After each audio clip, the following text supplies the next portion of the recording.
Okay, good afternoon, Tony. Welcome to my podcast, YourFM podcast, and I'm extremely happy to have you here with us today. And I'm very sure my viewers will also be very happy to see you and see and also learn about your journey, where you started and where you are today, and also a bit about IPC's strategy in India and what are your growth plans and what are the sectors that you want to serve and how do you want to take the current organization to the next level. So before we start, why don't you just give a small introduction about yourself? I'll do that. I'll do that, Wilson. First of all, congratulations to you for, kind of starting a venture like this. It's not very easy for, someone, who had put in around close to, 30 years in, in a career to start something, from scratches.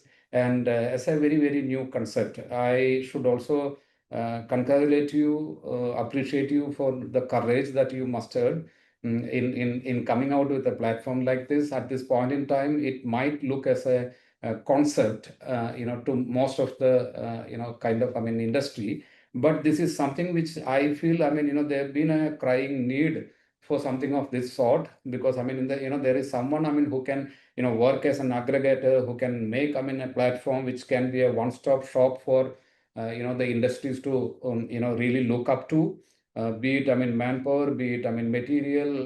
There are three things which goes into the game, which is the man, material, and information. So if you can kind of put all of them together to the benefit of the industry, I think it would go a very, very long way. But the key is how resilient you are in in putting it forth, and how I'm sure, you are passionate about it. That must be the reason why you have, really started this off. But then, you would really require a lot of, industry, support and I understand this, more than anyone, because I started, now coming down to, the introduction part of it. I would know, where you stand at this point in time, because I had a similar kind of, situation in the year 2015 when I started off with, this company as their country head. Prior to which I was working with, Karcher as their national sales head. That was close to 4 years. And this opportunity had came across, and I grabbed this opportunity. And it was not a very, very easy start. Because we were in a very, very difficult, place as an office, which was in Patparganj, which was not, reflecting to the global standing, this company has. So I had to, look at all three different things. That is, one is your physical infrastructure, then the emotional infrastructure, the culture of the company, and also the digital infrastructure. So there are three things, staring at me at that point in time. So coming down to the introduction part of it, we'll talk about that later. I started off my career in Indian Air Force at an age of 18 when I was doing my, chemistry second year in St. Thomas College, Thrissur. And then I got into, Air Force. I kind of served Indian Air Force for almost, 15 and a half years. Then I took a kind of voluntary retirement from Air Force.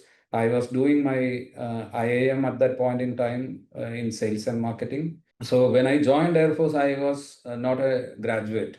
Air Force taught me, electrical engineering. That was a diploma course at that point in time, which is taught by, Air Force. And as it goes in Air Force, you complete, certain levels of, examinations and experience. Then you get, an engineering degree after 10 years. So, this is how, that's my basic, educational background. Then during Air Force, journey, I also completed my graduation in public administration. Thereafter, I had done my post-graduation in sociology.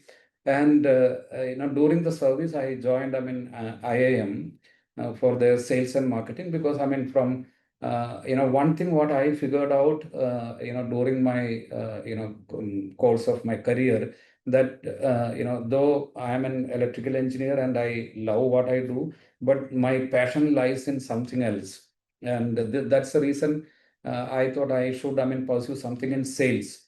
So I joined a PG program there in IIM Kozhikode, and I have completed my. I was doing my sales and marketing. That's when I took my voluntary retirement from Air Force.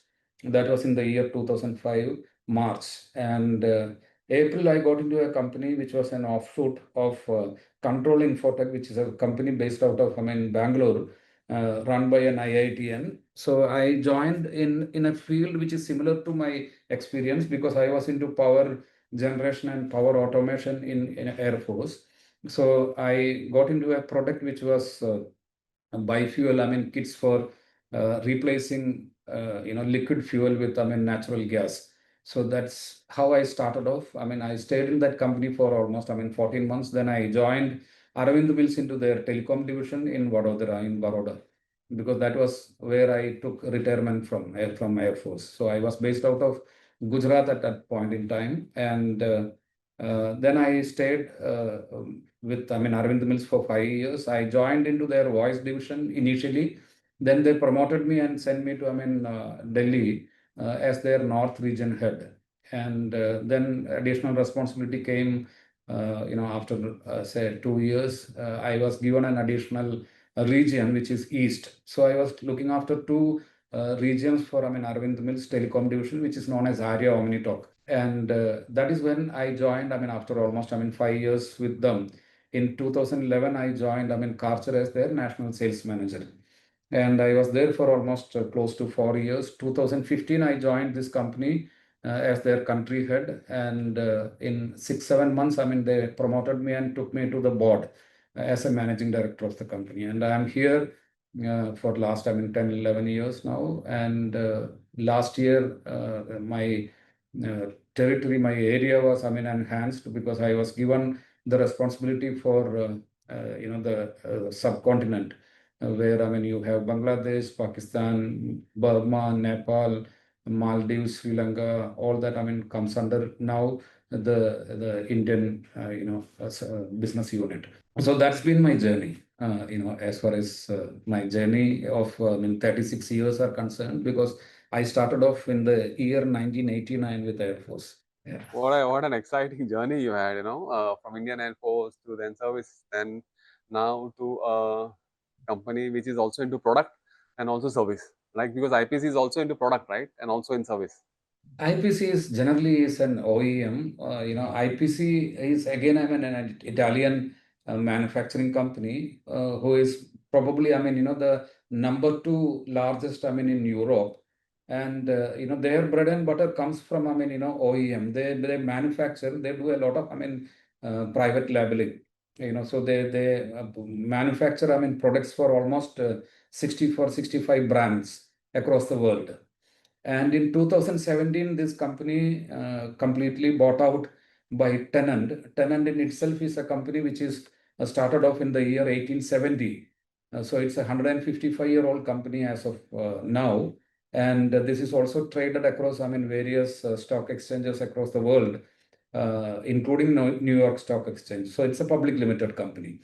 IPC started off their, I think, in the year 1965 also. So that's also a 60-year-old company. So now within the gamut, within the umbrella of, Tennant, IPC is also brand. Otherwise, as a commercial entity, IPC doesn't exist. So because it has been bought out by Tennant in the year 2017. And our integration to the Tennant, kind of regime has started in the year 2021. Till that time, we were India business unit wasn't fully integrated to Tennant. And in the year 2021, we came under the jurisdiction of Tennant APAC. So we are now coming under Tennant APAC. All right, all right, good. Okay, great. So since you started it in 2015, what's that strategy that worked surprisingly well for you for growing your business? Yeah, not just one, but I would say you the predominant one, because when I joined, I came from Karcher, and the ecosystem there is a little different. The Karcher does almost 80% of their business during those days. Now I am not too sure what's there. GTM at this point in time. So it was direct. 80% is direct and 20% indirect.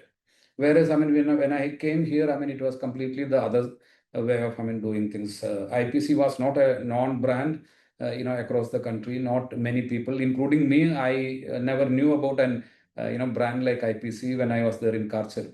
So when I joined here, I thought, I mean, we had just two branches, one in Delhi and one in Pune. Pune, essentially because, I mean, we have our warehouse stock, I mean, all kept there in Pune because it's closer to, I mean, Navashava port where we get this, I mean, machines from Italy. So we had just two branches. And then we had a lot of, I mean, dealers, which I would say, I mean, not, very, very active. So for South, I mean, we had someone, I mean, who was not doing very well. They were close to, I mean, just 3 million INR at that point in time. So one strategy that I thought, I mean, if I have to really, because I mean, this brand across Europe, or say in the cleaning, industry across the globe is a very, very reputed brand, IPC. If you've been to any ISA Interclean, Amsterdam exhibitions, or I mean, any of these trade shows across the world, you would find, I mean, IPC machines being, promoted by multiple agencies in the same, I mean, exhibition. Because I mean, IPC is as a core manufacturer is been a very, very reputed, manufacturer, and that is precisely the reason why I joined them. Because I thought, there is a lot to do in India, because I mean, it has not reached to the global standing that it's been enjoying for, I mean, decades. In India, the brand is not known much. So one strategy that I thought, I mean, I should immediately jump into is making it more direct. And I mean, we should, and for the company, the culture not been very supportive for that kind of a tectonic kind of shift, because from indirect to direct, I mean, you require a lot of energy, lot of investment. It also requires a lot of evangelization. So if you go to, I mean, different, I mean, branches, if you talk to your team, your colleagues, they probably not in the right kind of temperament to look at, I mean, immediately jumping into the direct bandwagon. But that's what we have started in 2015. So immediately after joining this company, we thought, I mean, we should have a corporate office which should reflect, I mean, its global, standing. So we, from the old office, we shifted to, I mean, a new office in Mohan Estate in Delhi. And it's a kind of, I mean, with modern amenities. That's what we have done. In the month of July, I joined this company on 2nd of February. In July, we shifted to a new, premise with all modern, I mean, things that, I mean, would really augment our efforts for next, I mean, 10, 20 years. And we started in that year, 2015, we opened, I mean, 5 branches in Gujarat, in South, Bangalore, Chennai. So we opened, I mean, 5 branches that year. Next year, I mean, we opened 4 branches, so on and so forth. I mean, now we have 18 branches across the country. Now we have, I mean, 80% of our sales coming from direct and 20% coming from indirect. And the company has grown, from what it was to almost, I mean, a ninefold growth in last 11 years. So Great. So it worked very well for you in terms of direct business, yes. unlike the other players in the market, right? Where it is vice versa, maybe. Correct. I mean, but I mean, if you look at the dominant players like, I mean, Roots or Karcher, they are very formidable competition. If you look at, I mean, they also have similar GTM. The go-to-market strategy, what you see, you have a set of, I mean, direct team, then you have indirect, I mean, the dealers, then you have also resellers. So that's been, generally what is working out well for, I mean, whoever has done well in the industry. Great. So you have you have worked with also your competitor before this, Yes, right? And now from last 10, 11 years, you are working with uh, IPC Tennant, right? So if you have to see or create IPC as a brand which is already there, but probably in terms of market share, or you need to also improve your market share, so I'm sure you already have your GTM, go to market strategy. But how do you think, what is that competitive advantage IPC has when it comes to acquiring new clients, or maybe competing in this domain?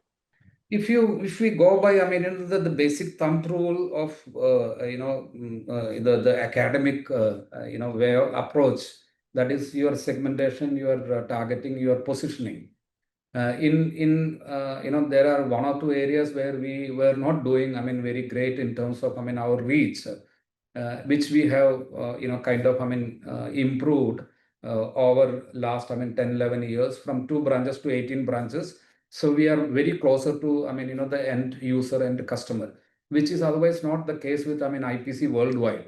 There are very less, I mean, entities, business units, which are very direct in the market. So that we have done well. Our targeting the audience. I mean, BSc or the facility management companies, which rules the roost at this point in time in the industry. Almost, I mean, 52% of my turnover, my revenue comes from, I mean, this segment. And then we have, say, around, I mean, 6% coming from retail. We have, from industry, we have around 12%. There are areas where, I mean, when it comes to, I mean, the targeting piece, I mean, where we think, I mean, there is a lot more to do. Like, I mean, industry is one, manufacturing or processing industry is one area where we could have done much better than any of the competition, for the very reason that, I mean, we have a wide range of, I mean, products which can cater to this particular, I mean, segment, be it, I mean, flame-proof machines, be it fully, kind of automated, I mean, vacuum cleaners. We have a lot of, I mean, range of products which would have been, I mean, very handy for, I mean, the manufacturing or processing industries, or for that matter, I mean, food or pharma. So we haven't done very well in that area. So that's one area where we are continuously working. I mean, we are really very aggressively pursuing how do we make ourselves absolutely abreast to the needs of, I mean, this segment. So that is one, I would say. I mean, there is a lot more to do there. BSc or facility management companies, we are almost, I mean, any corner of the country. I mean, we would be serving, I mean, some local, I mean, facility management players, or say you look at, I mean, the AAA, I mean, the very big companies, like, I mean, be it ISS, Euron, I mean, company, where you were there for almost, I mean, 22 years. Even ISS is buying some machines from us, and also the tools and tackles, because as a enterprise, IPC is a full bucket, I mean, solution provider. It's not just about, I mean, equipment or machinery. We also have tools and tackles, mops. I mean, in fact, I mean, some of the key big players in India get their, I mean, tools and tackles manufactured by us in their name. So we do a lot of private labeling for the major players in India, which comes from our China manufacturing unit, and also from IPC tools from Italy. So this is one area, I think, I mean, we have not explored or not invested, I mean, too heavily into, kind of, I mean, penetrating into the industry segment, which we are correcting for last 2, 3 years. There have been a very, very, heightened kind of increased focus on, I mean, improving our industrial, kind of footprint. Great. So great, great thing. Tony, if I have to ask you, because the industry is talking about technology, automation, robotics, and all. So, what is your thought on that? That's a very, very nice question, Wilson. Probably, India wouldn't have not kind of, I mean, witnessed it, but otherwise, Tennant is the pioneer in this area, robotics. So we would have the largest fleet across the world, going back to almost, I mean, 8 years that we've been selling robotics. So we have more than 9,800 robots in the field working well. But in India, the very thought process that, I mean, Tennant has is India still has cheap labor available, and which because robotics, by the very nature of it, I mean, it's very expensive. And what you are trying to replace or do is you are trying to rotate the manpower. You are trying to, I mean, kind of replace the manpower who are handling these machines into something, I mean, a little more productive. That's what I mean. That's the basic reason for, I mean, you to I mean, deploy robots, which they feel, I mean, is India is still not ready as a market.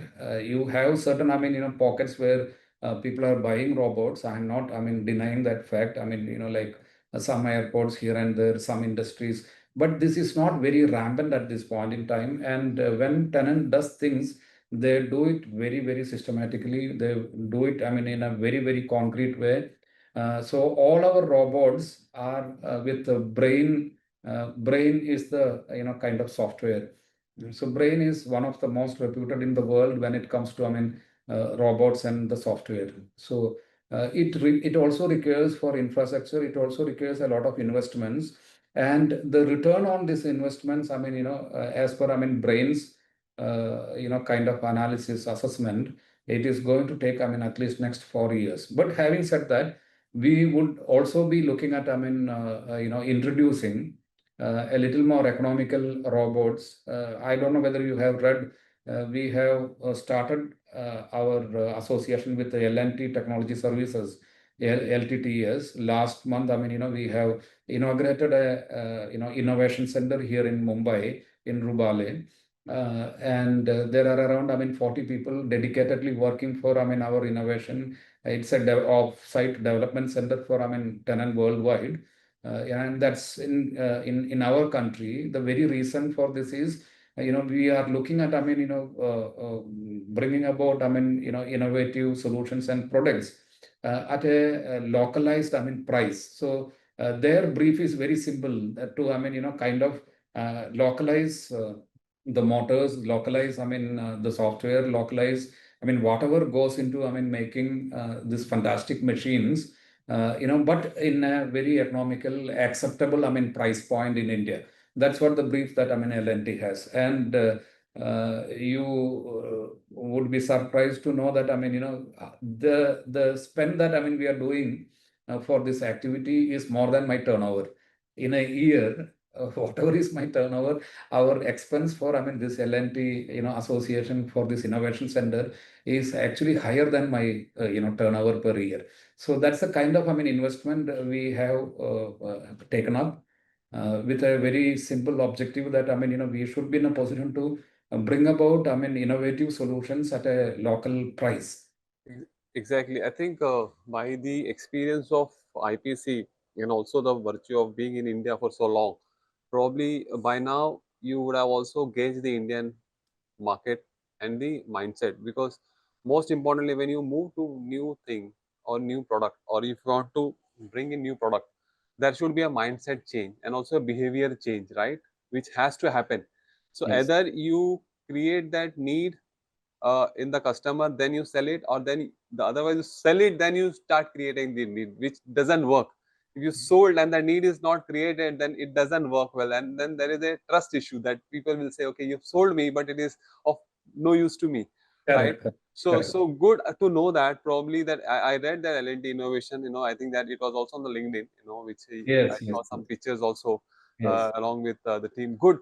So Tony, having said that, I know there is a lot of buzz about automation and robots, and I think there are also a lot of companies coming up aggressively to.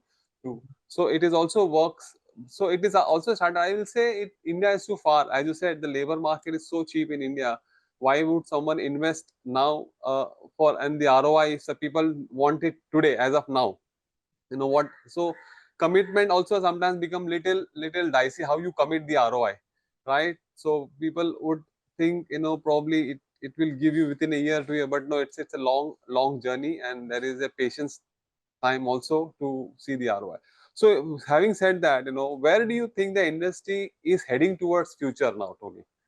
Okay. See, I think, I mean, there are exciting times ahead. When I joined this industry, because I came from telecom integration, I came from, I mean, something which is related to software, related to, telecom integration. That was the area that I started off with the cleaning industry. And I looked at, the cleaning industry. There was an AC Nielsen report at that point in time saying that, the equipment industry will reach to 1400 crore in 5 years down the line. So I'm talking about 2011 when I started off, which did not happen in by 2016 for a very reason that, see what is happening now is,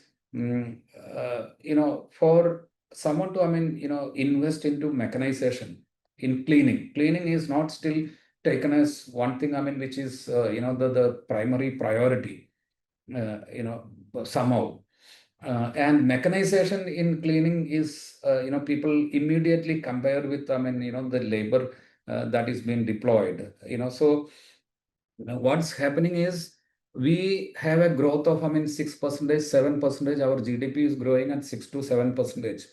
The moment, it reaches 9 to 10%, it will also lift the status, the social status, where, you would find, people using more deodorant, more costumes, more, so a lot of, industries, such industries will come up and they would require manpower. So the people who are doing a janitor's role or into something menial, they will be absorbed by, all these industries, and the manpower would be scanned.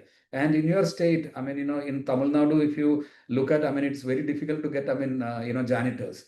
It's very difficult to get, manpower that is easily. The very reason is, Tamil Nadu is growing at a pace of 11 to 12% is the GDP.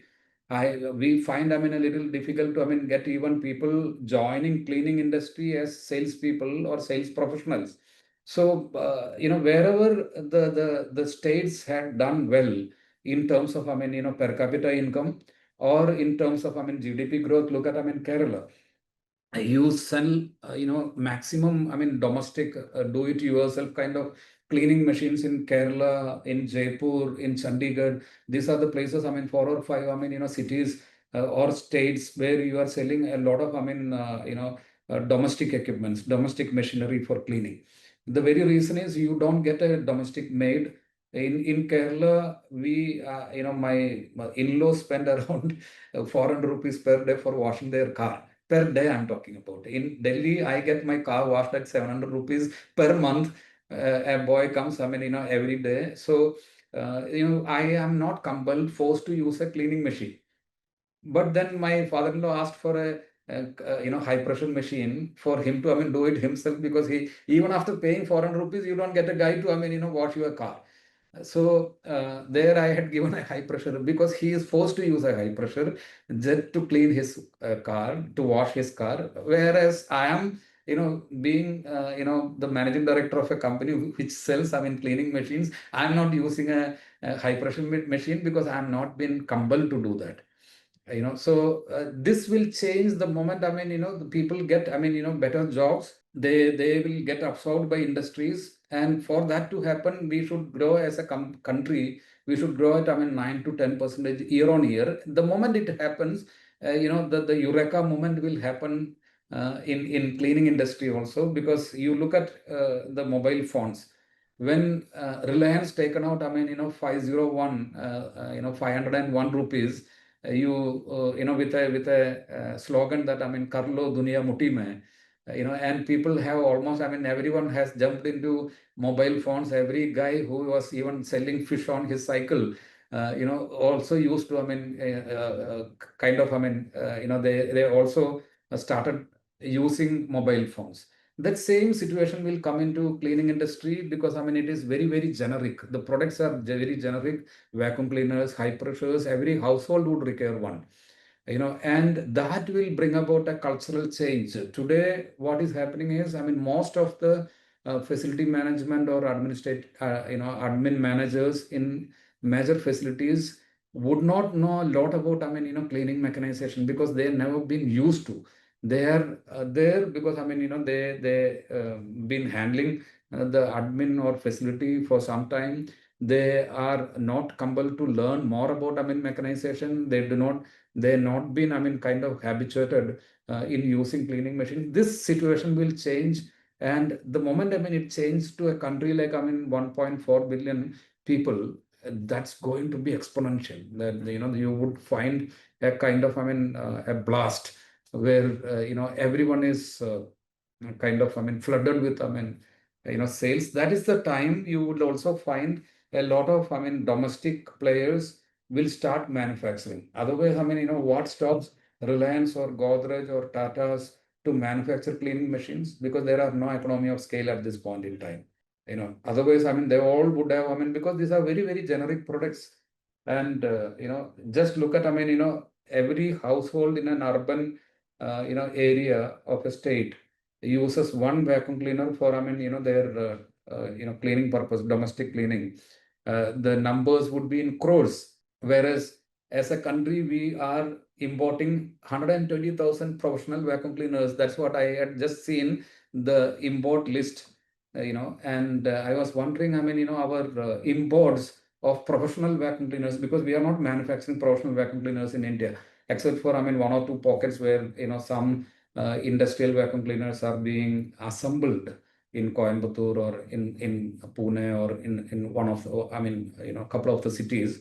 We do not have manufacturing of, I mean, vacuum cleaners, and we are dependent 100% on, I mean, imports, and that comes to just 120 to 150,000, I mean, vacuum cleaners is what, I mean, we import. That means for a country of 1.4 billion people, we are just using 120 to 150,000, I mean, professional vacuum cleaners. This would change. And think about, I mean, the change happens, it will go into millions. So that is going to be a real big flashpoint, will be a point where the turning point where a lot of domestic players will jump into manufacturing of cleaning machines. Completely agree with you, Tony. I think it's a very fair point about what you said, in terms of the usage of the equipment, and how will this impact the domestic players to jump into this opportunity once. Then again, there is a saying, you need to create the need, mother. There is a saying, right? Necessity Yeah, is the mother of all invention. all inventions, Yeah, yes. so you need to see the necessity. Having Yeah. said that, Tony, a fair point what you made is the cleaning. Cleaning is a science. If you ask us, from the industry, it's a science. There are applications of cleaning that we do for different surfaces, different things, different places, and Different applications, yes. before COVID and after COVID, do you think cleaning is given the importance of, because prior to COVID, cleaning was just a cleaning. People never used to be so fussy about cleaning. Now after COVID, do you think there is a change in the mindset of people looking at the cleaning as a thing or industry? I think, but I mean, not to the tune of, I mean, bringing a major, I mean, turning point. Not to the tune of that. I mean, COVID should have been a big, big turning point. Yeah, of course, I mean, the awareness has improved. People are no more happy with the aroma of Dettol or phenyl. They know that, I mean, there is more into, disinfection. So people are aware of it. But see, what is driving this entire thing is what is the cost factor, and also the cultural change that we are otherwise not, I mean, very used to. We are never used to, I mean, spending big money on cleaning. That's not been, kind of factored in any of, I mean, except for, I mean, some industries, some healthcare facilities, and hospitality. They have their own team, so that they are into this regime. Healthcare facilities, most of them are into this regime, but I mean, mind you, 40%, 45% of healthcare is still handled by government. Though last, I mean, 5 6 years, I see a very big jump in the buy of cleaning machines from government. Almost, I mean, I was just looking at, I mean, what is the kind of, I mean, share that government is giving. Around 17% of total machinery that is being sold in India is bought by government establishments. So there is an increased, I mean, kind of requirement coming from, I mean, government. Uh, Hospitality always been, I mean, doing their own way of, I mean, cleaning their premises. They've been used to, I mean, use cleaning machinery. That's been the case with almost all 5-star and 4-star. But what about 3-star and below? you don't find them even using a single disk machine. So there is, and what is that, relates to? It relates to, kind of, a culture which we are okayish with, a kind of clean look. We are not very concerned about, whether it is disinfected, whether it is hygienically cleaned, whether it is, whether the cleaning is really meticulous. This would require a lot of, change in awareness, which none of us are able to do it, as cleaning mechanization or machinery companies, because our primary job is to, sell and earn profits for the company. And there is no economy of scale, which would, though, we have our trainers, the awareness programs and, getting into the real, the bottom of the pyramid. I'm saying in hospitality, three-star has, more than 6 lakh rooms, three-star and below. Whereas, five-star hotels has roughly around 1,20,000 rooms across the country. So that is not really the big chunk. The big chunk is the bottom of the pyramid, where we are not able to reach, because that's not a low hanging fruit, because we have a kind of hand to mouth kind of, earnings. So we are not largely able to, put a lot of, effort in creating awareness into all the users who can become a target audience. So I agree and I accept that, we are not able to do enough to bring about that cultural change. Why should, someone go for mechanization? And all that is because, we still have cheap labor available. The moment, it stops, people would be kind of forced to look at, machines, and that's the time, for that, the country has to grow at a better, GDP rate. And also the young generation is more keen and inclined towards using machinery. So all this, will change the scenario, but we'll have to wait for some more time for that. Yeah, I completely agree. We have to bring that. See, we as an industry, right? We are also the custodian of the industry, Correct. right? Because end of the day, we have to also create that awareness, because each one of us are the brand ambassador for this industry, because people recognize me as Wilson more because of my profession, Correct. right? Correct. So how is Wilson contributing or giving back to the industry, or so that is also we need to largely think, so that is also one of the reason why I created this platform, how we can all come together and collaborate, because profit, definitely business is meant to make profit, but profit has to also come with a cause, right? And how are you going to give it back to the industry, to the society, and how are you going to create that culture and awareness, that is also one of the big things that we need to somewhere think about, and how all we can come together to make this industry more recognized. Like you said, the bottom of the pyramid, where 6 lakh rooms are still there which has not touched, where still a huge market. So how we penetrate that, how we can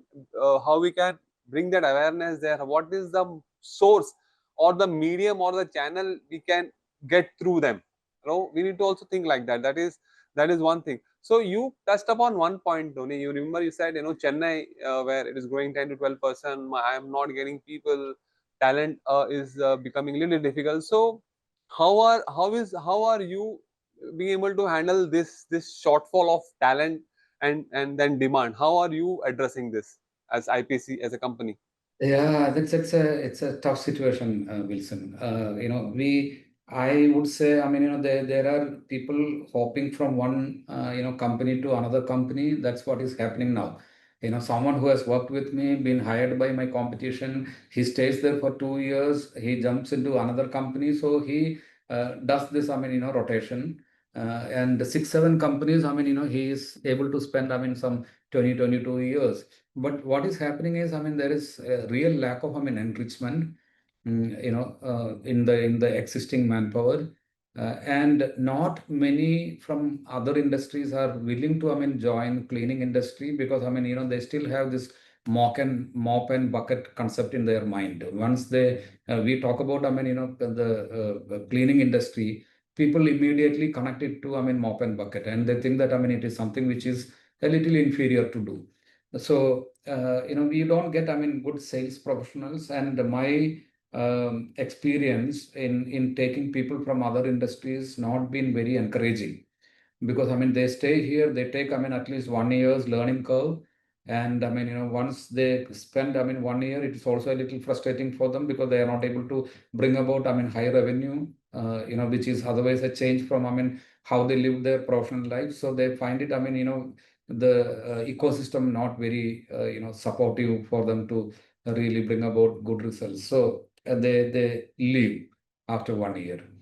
Where I have an interesting and encouraging experience is about, I mean, freshers. We have done this exercise. We have taken 10 people, fresh graduates, and kind of, I mean, we trained them, we kind of, I mean, mentored them, and some of them are still with me. And, they are doing very well. So coming back to your question, how are we addressing this is, we have a training department, we have two trainers, and one is based out of, I mean, Pune, one is based out of Delhi. So we are regularly training our people. We are also getting, I mean, our trainers from overseas, our expat, I mean, colleagues. They are also coming and training. So training just not for, I mean, the hardcore, I mean, product training. We are also training them on, I mean, cleaning as a science. We are also training them, I mean, on soft skills. And this been very encouraging. But then, I mean, you require a lot of time investment, money investment, into, I mean, getting people trained. But that is the only way that, I mean, you can create a younger generation of, I mean, cleaning industry professionals, because that is the crying need. Today, what is happening is, I am here because I worked in Chazhoor, and most of my people have worked in, I mean, a different, I mean, competition, and are here. See, we been trained, or, I mean, groomed in a certain way when, I mean, the industry was small. When it was actually, I mean, cleaning machines are now becoming a sort of, I mean, commodity. You would require a little more, I mean, different approach, which is not there, including me, the earlier lot. We are all, I would say, I mean, a contaminated lot. You are unable to, I mean, unlearn, because probably, I mean, you are crossed a certain, I mean, age. You also crossed, I mean, kind of 20 years in the industry, 25 years in the industry, 30 years in the industry. Unlearning becomes a little difficult. Whereas, I mean, the fresh blood, the younger generation, you take, I mean, fresh graduates and kind of groom them. I say, I mean, they might not stay with me for more than 3 years or 4 years. That's fine. They would stay with a competition. They will jump into a competition. But then, I mean, the industry will be enriched by, I mean, the young generation and, the fresh blood, which is, I think, I mean, is the next good thing to happen. Great. So, if you have to give an advice to someone who's starting new in this industry, in this field, what advice would you like to give them? I would say, I mean, this is one industry, in whether it is rain, thunder, shine, bad, good, ugly. This is one industry which is going to stay. Where there is absolutely, and the best thing is, I mean, this is a sunrise industry.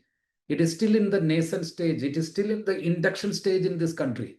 Look at, I mean, the developed countries like, I mean, Europe or Americas, where you would find, I mean, they have reached to a certain level of, I mean, maturity. I've been to Australia, Sydney, last month, and there's just 2.5 crore people there, and it's my second visit.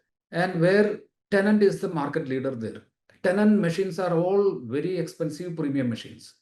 They are the market leader, and their turnover will come to almost, I mean, 350 crore for a total country of 2.5 crore people. And out of this 2.5 crore people, 40 lakh people live in Sydney, maybe 30 in Canberra, maybe 20 in Melbourne. That is how the spread is. So there are 6 or 7 pockets where there is good, population, or good spaces are created for that population. Okay. And in that country, their total mechanized, I mean, cleaning, industry would have almost close to 2,000, 2,500 crore as the turnover. just for 2.5 crore people. So per person, what is the kind of, I mean, cleaning machine, and look at, I mean, India. So that is also will happen here. Like, I mean, all other good or bad things which has happened from Western side of the world to India will happen in cleaning industry also. It's only a matter of time, you know. It's only a matter of time, and it's the wonderful time to be in this industry because see, I'm kind of might have another 10 years in a regular professional role. Who will kind of, I mean, whom to hand over this mantle, who will take this up. The next is all the younger generation. And today what you see is all importers from Europe, from China, from US. I mean, we get all these machines imported. Almost, I mean, 95% of the machinery that we sell in India, not only we, I mean, I'm saying including the competition, it's all imported. That scenario will change. I mean, in next 5 years time, there will be a lot of, I mean, exponential requirement for cleaning machines, because I mean, how the world is moving, I mean, India will also catch up. And you would require a lot of, I mean, cleaning machines. And our import and tariffs and China, all this is becoming a problem. So we would have make in India, and there would be big players coming into this the arena. And the people who are there in this industry will have bigger opportunities, because I mean, the new players will, I mean, start manufacturing.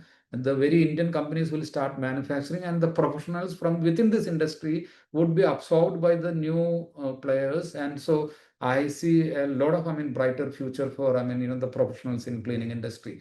Be it, I mean, facility management, be it the machinery, be it, I mean, tools, be it the consumables. I mean, I really see a very, very huge requirement of, I mean, manpower coming up in next, I mean, 5 6 years time. Very good time to, I mean, join this industry. Great. So to be in the industry and be consistent, you need to keep innovating. Like, Absolutely. so how is IPC's approach towards innovation? See, there are two different ways of looking at it. One is, I mean, at the product level innovations, and one is, I mean, innovations in terms of, I mean, your market reach in terms of, or say, I mean, how do you commercially run it? So there are two kind of innovations that I look at. One is how do we run the business? That is the operational aspect of it. The first is, I mean, what kind of products. So if you go by the 4 Ps as per Kotler, one is product, one is promotion, one is place, that is the channels, and also the price. So we look at, I mean, how do we implement innovation in all 4 aspects of, I mean, the marketing game. So we as an organization doing a lot of, I mean, research, a lot of, I mean, new initiatives to differentiate ourselves in our operational excellence. Product for sure. There are, I mean, R&D facilities, there are innovation centers, there are people, I mean, who are kind of, I mean, entrusted with this responsibility of, I mean, bringing about innovation to a current product every 4 years.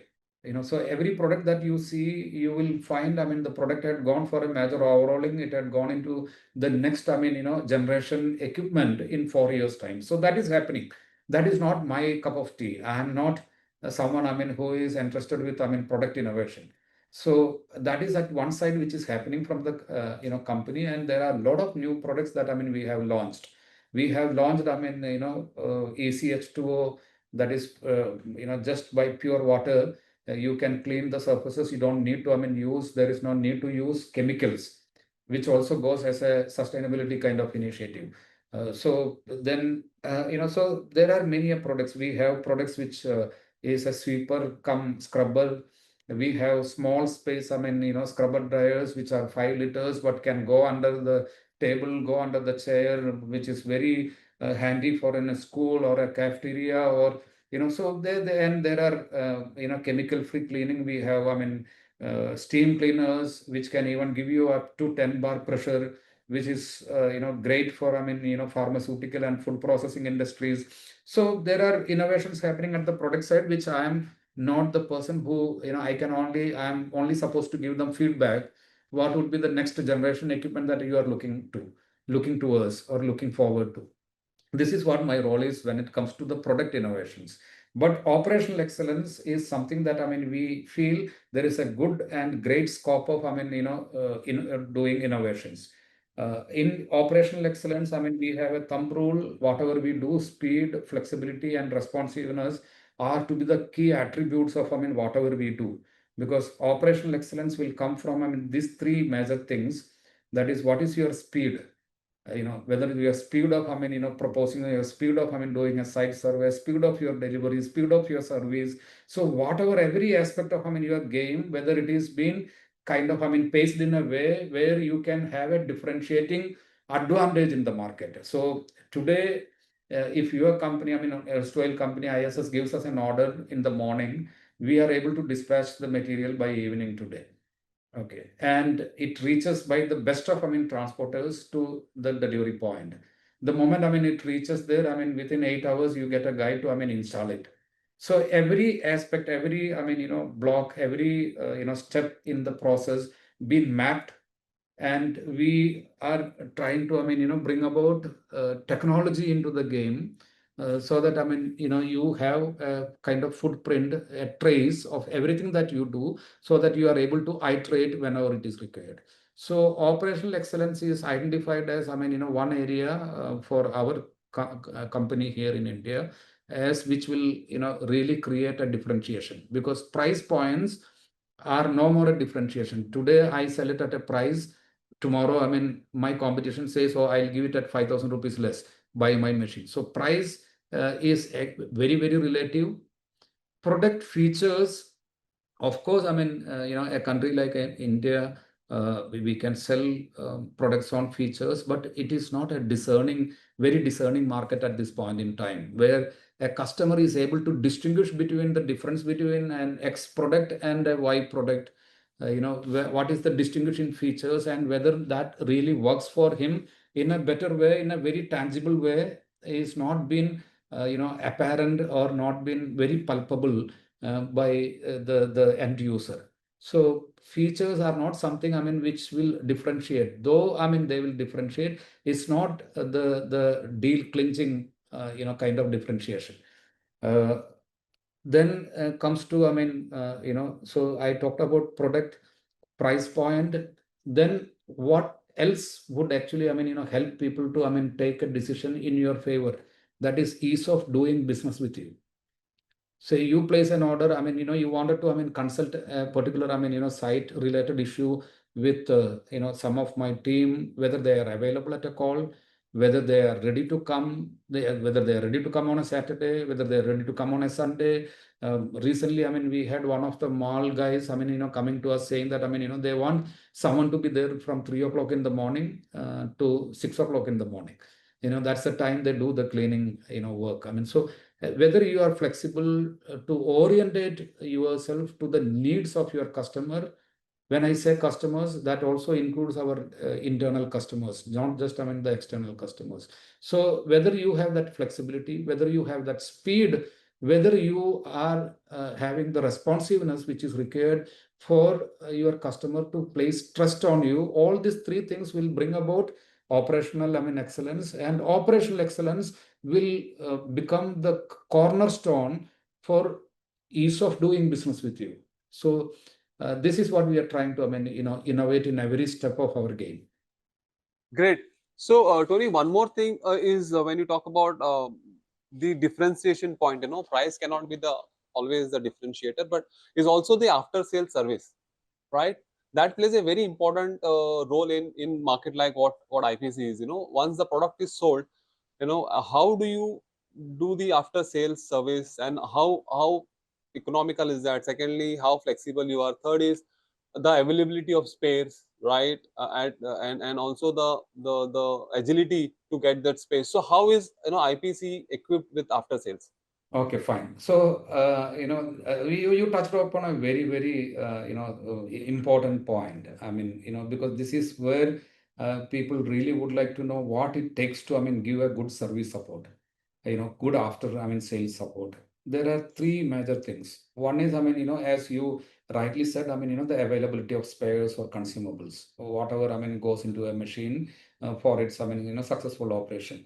The second is, and the most important fact is, whether the guy is a proficient guy. The service technician who comes to, fix your machine, whether he is a proficient guy, whether he is trained, whether he is able to diagnose, whether he is able to, suggest the right, solution and the most, speedy solution. So the proficiency, availability of, spares and consumables in your stock. And the third is very attitude of the service people. It's not that, he is a knowledgeable guy. He should be willing to do, willing to work. You call him, he should, answer your call. He should be in a position to tell you the truth, that I will come tomorrow, I will come in the morning, I will come in the afternoon, whatever. He is able to be responsive. So that's what, going back to the three things that I talked to you, that is your speed of service, your speed of deliveries, your speed of response, your flexibility as a, company, and it has to be top down. So it's a very simple thumb rule in my company that by the third ring, you should, kind of answer the call. Within 8 working hours, you should, send a reply to a mail that you received from your internal customers or from your external customers. So this is all, kind of specified. There are SOPs at every stage. And we, as an organization, the very reason why we have opened branches across the country is to be closer to the customer and to give direct after sales service support. Otherwise, we would have dealt with, dealers as in the past. The very reason of, opening our branches is to have a small workshop in the branch. You have service technician available, you have a branch manager there, and it is, in your neighborhood. You are able to, call up the branch and, ask someone to, so no need to, someone coming from Pune all the way to Tuticorin, or, so you have, I have a branch there in Coimbatore, I have a branch there in Chennai. The same case with, Bangalore, or Karnataka. So we have 18 branches across the country. And mind you, all this is a cost to the company. The physical premises, the physical infrastructure, the kind of, and probably we incur highest expense in terms of infrastructure. We have 4 warehouses. It is not just about the availability of spares. You have availability of spares in one corner of the country. It travels, all the way to, Guwahati from, south end. It takes 8 days, 10 days, 12 days to reach there. So what's the fun of, you saying I have stock availability with us, but it lies in, one corner of the country.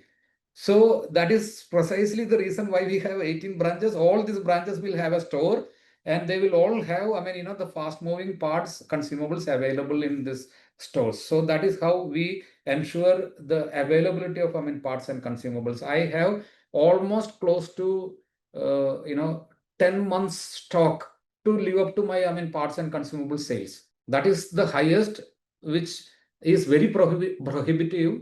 But then, we are maintaining that kind of, parts and consumable stock in various, stores and in our mother warehouse there in Pune and Delhi.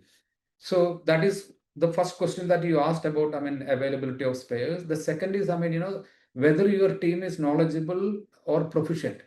We regularly, undertake trainings for, last year we would have spent almost close to, 1% or 1.5% of our turnover into training people. I'm talking about the entire thing, the logistic, their travel, all that put together. The training initiative would have taken us, 1.5% of our total turnover. So that is the second thing. Third is whether that guy has the right attitude, the service technician. Most of the time, see, because it's a thankless job, the service engineer comes, fixes it. No one says him a thank you, because everyone, take it as given that, it is their duty to, fix the machine. That's all fine. I agree with that. But I'm saying he is also a human being. He need to be motivated. He need to really have the right mind, frame of mind to give you a service support. That is where, we keep them absolutely motivated, giving them flexi hours. They can, maybe go to 2 customers direct from their home. Once they fix it, they can go back their home. They don't need to, come to, office.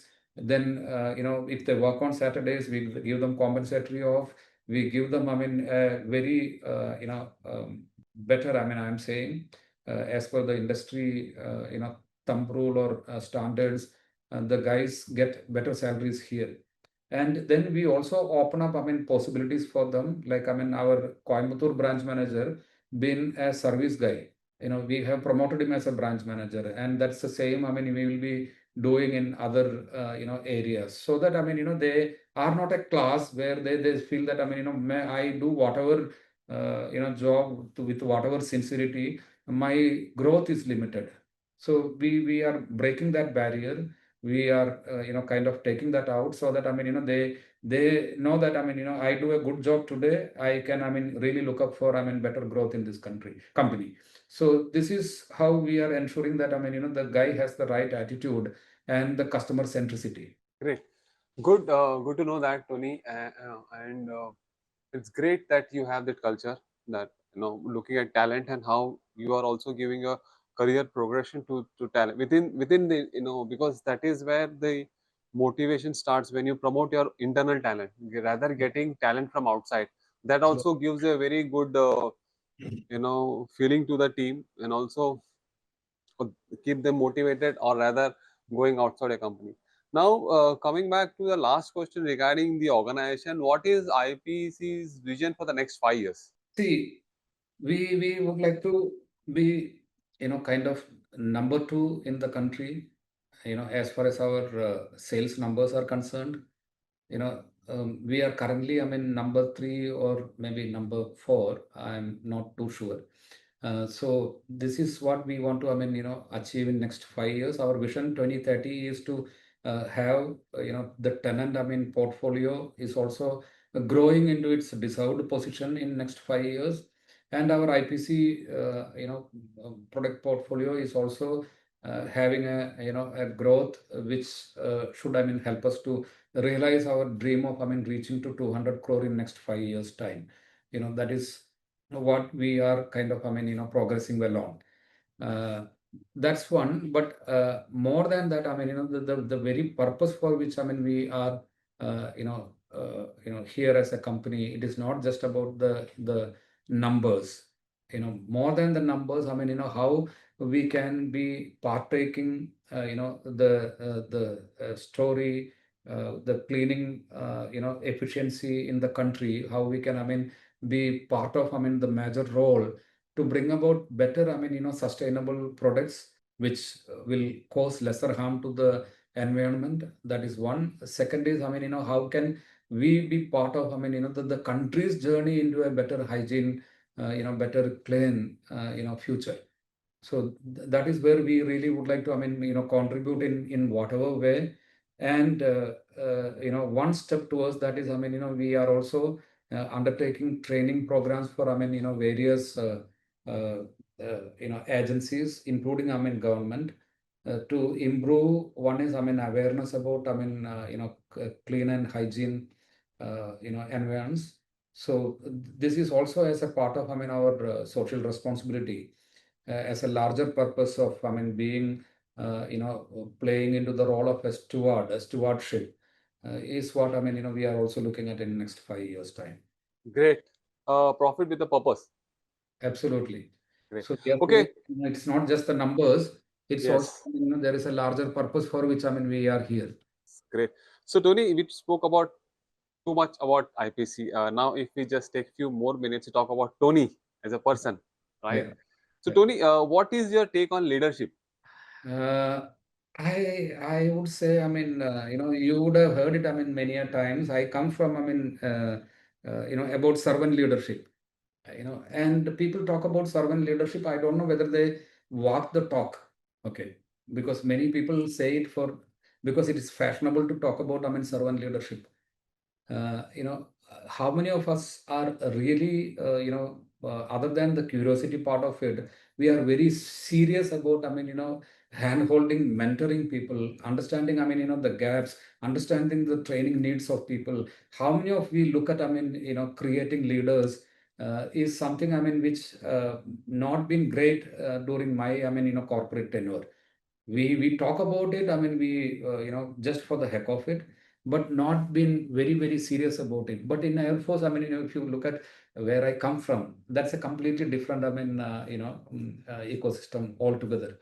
By the very virtue of, I mean, people so intensely involved, so intensely, I mean, ready to help and support and handhold.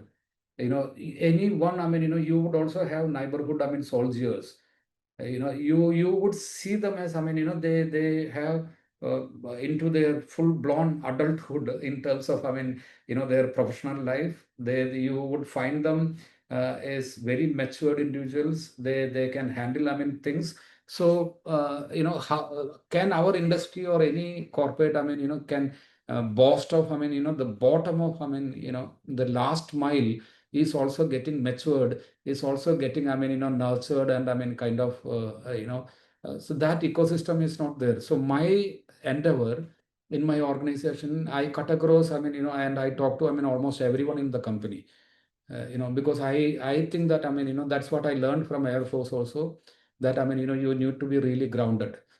You are accessible, you are connected with your team, irrespective of, I mean, their designations and roles in the company, whether you are able to create an emotional connect with the team, whether you are genuinely interested in, I mean, not only improving the plight that they are in, also improving, I mean, their overall professional, acumen, and that would require a top-down approach, which would really probably, I mean, take a lot of investments in doing that. But what I think, I mean, if the leader is ready, if the leader is ready to extend his hand, there would be an immense improvement in creating leaders. So my very simple concept is be accessible, be connected with the team, and be genuinely, I mean, interested. Walk the talk when you talk about, I mean, creating leaders. You really need to, I mean, walk the talk. Very, very profound reply. I really appreciate that. I think there are very few people who walk the talk when it comes to leadership. But Yeah. yeah, that's a very important thing. And when you are connected to your ground, the ground and accessible, approachable, then I think people admire you more than more than, and that is where stability comes in the organization. Where people are So connected to each other. Wilson, if you look at, I mean, the entire world, the entire world is craving for leaders, craving for good leaders, whether it be it Americas, be it India, be it, I mean, any part of the world, everyone is looking for, I mean, good leaders, because good leaders would bring about, I mean, diametric, I mean, difference in the way things are run. And if you are a genuine leader with an unblemished, I mean, kind of, track record, people are ready to put their trust in you. For that, I mean, you really need to stand upright. You need to have an unblemished, I mean, record of, I mean, your intentions. There, people would put their trust, and once you are able to, I mean, win that trust, it is easier to bring about, I mean, even bigger change, cultural changes in the organization. But the responsibility lies in you. The responsibility of, I mean, your folks lies with you. You are a shepherd. You are, responsible for, even for the one astrayed. So you really, if you have that, I mean, in you, it is, and I don't think, I mean, it's not necessarily be every time, I mean, it is coming naturally to you. You can also be, intentional about it. Empathy is something which I think, I mean, if you are intentional, you can also work on it. It is not necessary that, I mean, you came from an empathetic environment for you to be, empathetic. You can really work on, I mean, this aspect as well. So, but this is the minimum that, I mean, the team expects from you, right from the security guard to the office boy to, I mean, everyone looks up to leaders to be kind, to be interested in them, to be genuinely, I mean, kind of interested in their progress, and then it is not a policy; it becomes a style, it becomes a culture, And I think, I mean, this is something we can really work on as well. It is not that, I mean, you you are naturally like that. So someone says that, I mean, he's a natural leader.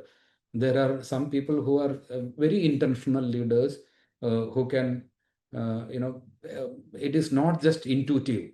It also can be, you can really work on intelligently on this. Yeah, yeah, true, very true. Absolutely true, Tony. Okay, now coming back to one question is, how is Tony in personal life?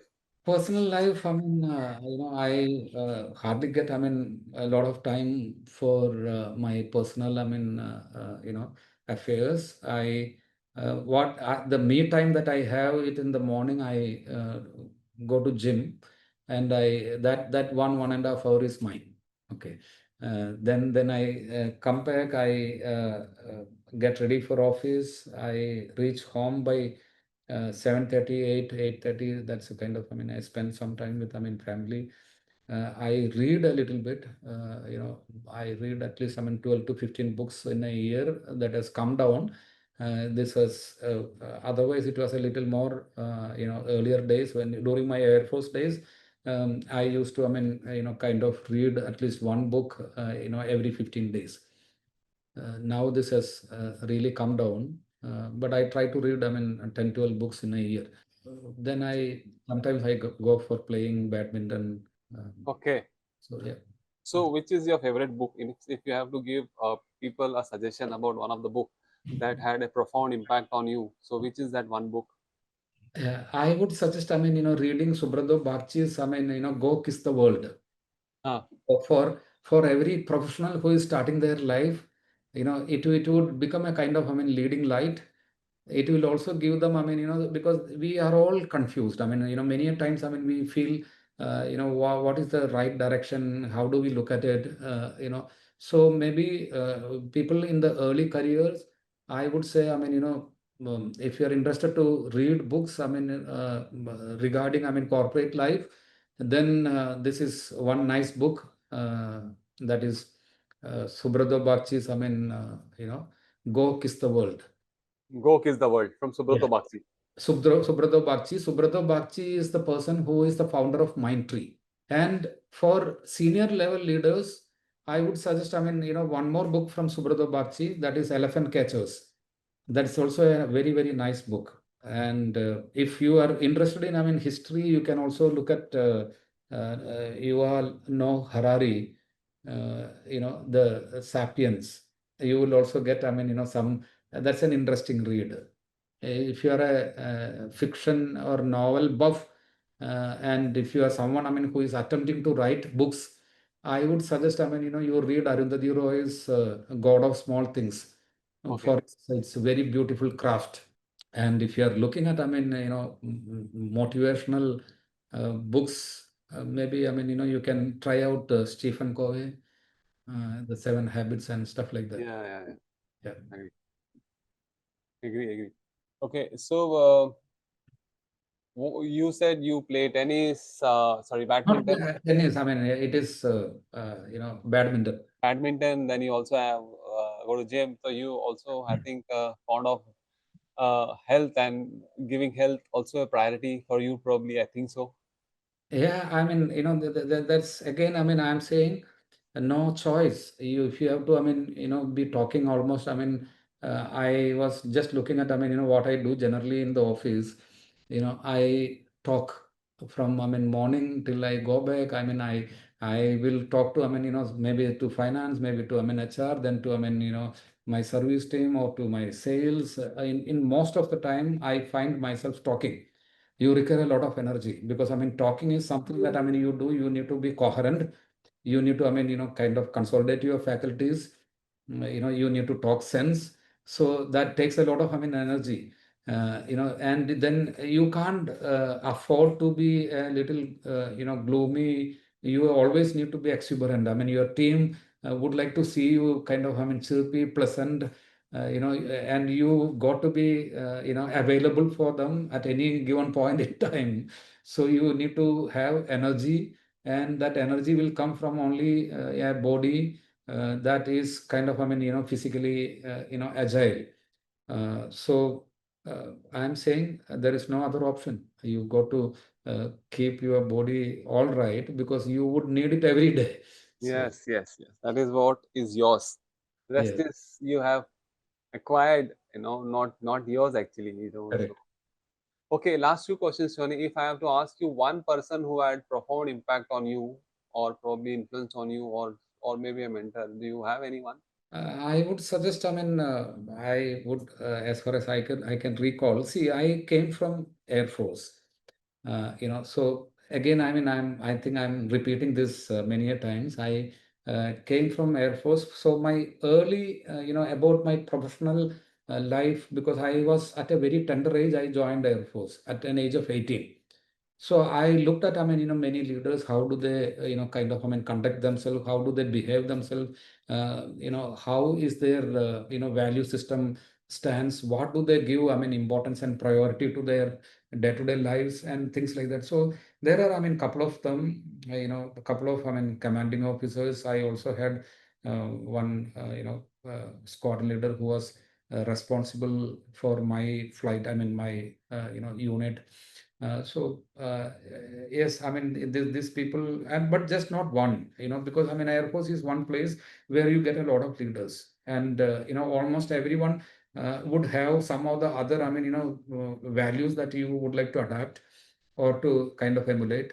You don't get, I mean, a lot of, I mean, bad choices there. You have a lot of good choices there. So, that's an ecosystem. So, that is one profound, I mean, impact in my life. So I would say Air Force has changed, or formed my, I mean, leadership style and, I mean, concept.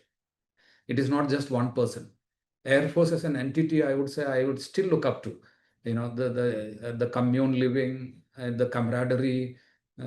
So that had a very very profound impact and effect on my style of kind of, I mean, functioning.